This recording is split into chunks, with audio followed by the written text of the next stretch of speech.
Hello, friends. How are you? Hope you are doing fine in your life. I'm Sharik, your host and a teacher. I have firm determination to make you learn how to speak in English very fluently. What I have been doing till now is just making short videos to make you learn English. तो आपको मैं हिंदी में बताऊं कि अभी तक जो मेरा काम रहा है कि मैं अंग्रेज़ी सीखना, अंग्रेज़ी बोलना सिखाया जा सकता है, कितने आराम से उस पर मैं प्रयास कर रहा हूं, उसकी कोशिशें कर रहा हूं। लगातार मैंने वीडियोस कुछ बनाई हैं, पर अभी भी शुरुआती दौर है, तो आप एक बड़ा काम ये करें कि सब्सक्राइब कर लें हमारे इस चैनल को यू एक्सेल सर्विसेज के नाम से। और हमारी सिर्फ 7वीं वीडियो है आज, तो इससे पहले की मात्र 6 वीडियोस हैं, तो आप शुरू से एक्सेस रहेगा आपके पास हमारी वीडियोस का। हमारी वीडियो की पहुंच अगर आप तक रहेगी तो आप आसानी से घर बैठे थोड़ी सी मेहनत, थोड़े से एफर्ट के साथ आप अंग्रेज़ी बोलना सीख सकते हैं। देखिए, मैंने पार्ट्स ऑफ स्पीच जो एक बहुत इंपॉर्टेंट चीज़ है वो मैंने आपको पहले से भी बताई हुई है। पार्ट्स ऑफ स्पीच के बारे में थोड़ा सा इन्फॉर्मेशन दिया था और नॉन और प्रोनाउन के लिए अलग अलग वीडियोस बनाया है। लेकिन मुझे महसूस हुआ कि पार्ट्स ऑफ स्पीच को एक बार इंक्लूसिवली, जाहिर सी बात है फुल डिटेल में तो हम नहीं जा पाएंगे, लेकिन बहुत हद तक 70% तक हम कोशिश करेंगे कवर करने की ऑल पार्ट्स ऑफ स्पीच को। ये 8 तरीके का होता है। पार्ट्स ऑफ स्पीच होता क्या है? जब हम कोई भी सेंटेंस बोलते हैं, वाक्य बोलते हैं, तो कहीं ना कहीं हमें ज़रूरत होती है जानने की जो हम बोल रहे हैं वो उसके हर एक शब्द किसी कैटेगरी में फॉल होंगे, तभी हम सेंटेंस बोल पाएंगे और हम उसका सही इस्तेमाल कर पाएंगे। जैसे आई एम अ बॉय, तो आई यहाँ पे सब्जेक्ट है, एम क्या है, बॉय क्या है, इस तरह की सारी चीज़ें जो आप सीखते हैं वो सारी चीज़ें सीखते हैं पार्ट्स ऑफ स्पीच में। Let's go to the video.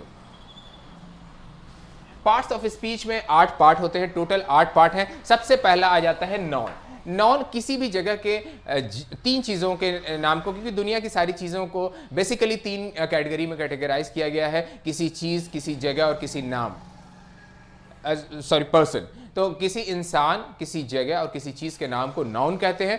तो और इसमें आइडिया भी जोड़ा गया है, जैसे कि मैंने पिछले वीडियो में बताया था कि कोई आइडिया का मतलब है कि कोई ऑर्गेनाइजेशन है, कोई फाउंडेशन है, उसका भी अगर कुछ नाम है तो वो भी उसमें ऐड हो जाता है। जैसे फॉर एन एग्जाम्पल आप कह सकते हैं कोई भी एक ऑर्गेनाइजेशन का आप नाम ले सकते हैं, जैसे स्माइल इंडिया फाउंडेशन है, ग्लैड भारत फाउंडेशन है। इस तरह के कोई भी जो फाउंडेशंस हैं या कोई भी आइडियाज़ हैं उसको आप ले सकते हैं। यानी हर चीज़ के नाम को नाउन कहते हैं। जैसे राम है, श्याम है, ये इंसान के नाम हुए। जगह का नाम है दिल्ली, पटना, मुंबई, ये जगह का नाम हो गया, है ना। कुछ चीज़ का नाम पेन, पेंसिल, बेंच, बस, कुछ भी आप बोल सकते हैं। तो ये नाउन है। और सेकंड में आ जाता है प्रोनाउन। प्रोनाउन देखिए क्या है? प्रोनाउन एक वर्ड है जो नाउन के साथ में इस्तेमाल किया जा सकता है। फॉर एग्जांपल मैं अगर बात करूं किसी एक खास नाम की, मान लेते हैं जॉन। तो जॉन के बारे में अगर मुझे आपको बताना है, जॉन मेरा दोस्त है, जॉन एक अच्छा लड़का है, जॉन 5th क्लास में पढ़ता है, जॉन खेलने में भी बहुत अच्छा है। शायद आप ऐसे बात नहीं करते, इनफैक्ट बात करते हैं जॉन मेरा फ्रेंड है। उसके बाद आप वो बोलते हैं, जैसे कि वो खेलने में अच्छा है, वो क्लास 5th में पढ़ता है। तो ये जो वो शब्द का इस्तेमाल आप बार बार कर रहे हैं, वो, ये, है ना, ये सारी चीज़ें, यानी ही, शी, इट, दे, ये सब कुछ भी जो आ जाता है ये प्रोनाउन है। यानी नॉन के जगह पे इस्तेमाल होने वाला, रिप्लेस करके हम जो वर्ड यूज़ करते हैं वो हो जाता है प्रोनाउन। एडजेक्टिव की बात करेंगे तो ये क्वालिटी ऑफ नाउन बताएगा। नाउन की क्वालिटी समझने के लिए आपको ये जानना होगा कि अगर किसी का हम नाम ले रहे हैं, राइट, किसी का नाम ले रहे हैं कि जॉन एक अगर इंसान है तो वो अगर एक अच्छा इंसान है ना, उसकी एक क्वालिटी हमको दिखी, वो एक अच्छा इंसान है, बुरा इंसान है, लंबा है, नाटा है, गोरा है, काला है, ये सारी चीज़ें कहाँ से आ जाती हैं? ये सारी चीज़ें पार्ट्स हैं एडजेक्टिव की, यानी नॉन से रिलेटेड क्वालिटी। दिल्ली एक बहुत बड़ा शहर है, दिल्ली एक छोटा शहर है, दिल्ली एक ज़्यादा डेंसिटी वाला शहर है, यानी घनत्व वाला शहर है। तो ये जो दिल्ली से जुड़ी हुई बातें जो हम बता रहे हैं, उसकी कुछ क्वालिटी बता रहे हैं, अच्छी क्वालिटी या बुरी क्वालिटी, वो सारी एडजेक्टिव के अंदर में आ जाती हैं। आगे बात करेंगे वर्ब की। देखिए, वर्ब एक्शन या वर्क को कहते हैं, स्टेट को कह सकते हैं। तो देखिए, कोई भी काम है, जैसे आना, जाना, उठना, सोना, खाना, पीना, इस तरह का भी कोई काम हो गया, या फिर कोई काम चल रहा है, प्रोजेक्ट चल रहा है, कुछ भी हो रहा है, फैक्ट्री चल रही है ना। तो कोई ना कोई जो जहाँ एक्शन हो रहा है वहाँ पे वर्ब होता है, यानी सिंपल आप समझ लीजिए जिसमें ना लगता है ना। तो उस वो आप पहचान सकते हैं कि वो वर्ब है। जाहिर सी बात है, दिन भर हम बहुत सारे काम करते हैं तो वो सारा जो है वो वर्ब की कैटेगरी में आएगा। इसमें आप बहुत सारे एग्जाम्पल जैसे मैंने बताया, ईट, स्लीप, कम, गो, ये सारी चीज़ें आ जाती हैं। एडवर्ब की बात करें तो क्वालिटी ऑफ वर्ब बताता है एडवर्ब, क्वालिटी ऑफ वर्ब बताता है एडवर्ब। यहाँ पे जैसे आप समझने की कोशिश कीजिए कि कोई काम मैंने बता दिया। अब काम जो है वो जाहिर सी बात है कि मैं जा रहा हूँ, है ना, मैं जल्दी जा रहा हूँ, मैं लेट से जा रहा हूँ। तो जो मेरा काम जाने का था, या मैं खा रहा हूँ, मैं जल्दी खा रहा हूँ, मैं धीरे धीरे खा रहा हूँ, मैं आज लेट से खा रहा हूँ, जो मेरा टाइमिंग था उससे। तो जो मेरा काम है, काम से जुड़ा जो क्वालिटी है वो आपको बताया जाए। और एग्जाम्पल के लिए हम कह सकते हैं कि मैं आज देर तक सोया, या फिर मैं आज अच्छी नींद सोया। तो जो सोने का काम हुआ वो कैसा हुआ उसके बारे में आप बता रहे हैं। तो जो क्वालिटी ऑफ वर्ब, काम से जुड़ा हुआ क्वालिटी जो आपको बताया, उसको डिस्क्राइब करे, ज़्यादा डिस्क्रिप्शन दे वर्ब का, वो होता है एडवर्ब।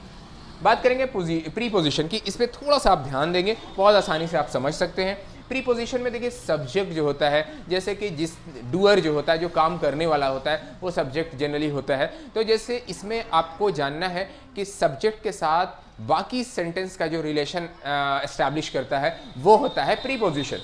जैसे this pen is on the table, this pen is on the table, ये कलम टेबल पे रखी हुई है। तो ऑन जो यहां पे है वो है प्रीपोजिशन, ऑन द टेबल ये प्रीपोजिशन है, टेबल पर रखी हुई है ना। Fan is over my head, ये पंखा जो मेरे सर के ऊपर है, ओवर, तो यहाँ पे ओवर ये लग गया, है ना। कुछ भी लग सकता है इस तरह का।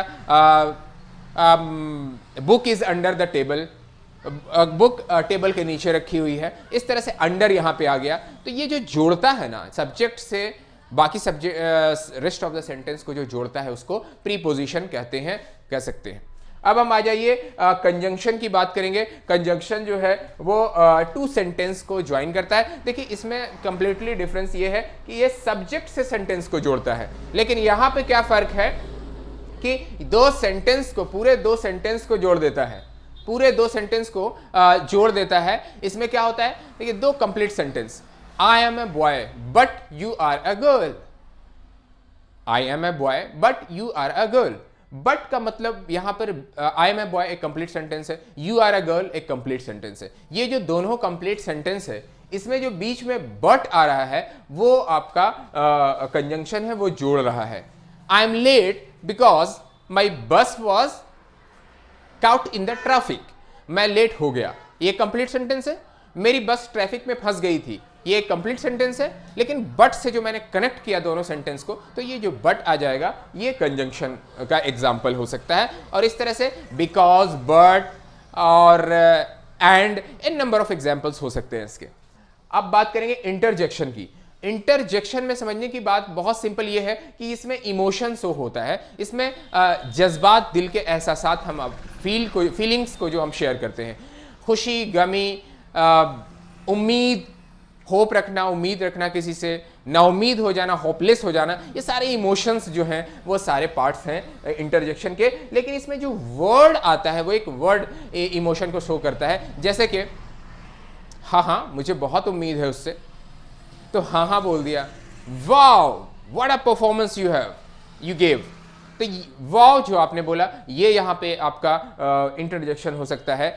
Hurrah we won the match, hurrah भी इमोशन का एक एग्जाम्पल हो सकता है। यानी हर वो वर्ड जो आपके इमोशन को एक्सप्लेन करता है वो आ जाता है इंटरजेक्शन का पार्ट आ जाता है। एलस ही डिड, वो मर गया। तो इस तरह के सारे वर्ड्स जो हैं ये इंटरजेक्शन में आएंगे। मैंने पूरी कोशिश की है कि आपको शॉर्ट वीडियोस में पूरा दिखाने की, आपको पूरा पार्ट्स ऑफ स्पीच समझाने की। इसमें आप ये ध्यान देंगे कि बहुत सारी चीज़ें डिटेल में नहीं जाई गई हैं, क्योंकि ये बहुत लंबा वीडियो हो जाता। हमने भरपूर कोशिश की है कि शॉर्ट वीडियोस में आराम से समझाने की। आप फील फ्री कर सकते हैं मुझे कमेंट करके कि आपको क्या नहीं समझ में आता है, और उम्मीद करते हैं कि आप हमारा ये शॉर्ट वीडियोस से फ़ायदा उठा रहे हैं। आप अगर सब्सक्राइब बटन को क्लिक करते हैं और वो बेल आइकन जो अगर आप क्लिक कर देते हैं, तो इससे फायदा आपका ये होगा कि आपको आने वाली लगातार वीडियोस मिलती रहेंगी। तो इस वीडियो को एक शेयर करना बनता है। अगर आप इसको पसंद करते हैं, एक अपने के लिए लाइक कीजिए और दूसरों तक भी पहुंचाइए कि वो लोग इसका फायदा उठा सके। मिलते हैं फिर से नेक्स्ट वीडियो में, तब तक के लिए जय हिंद।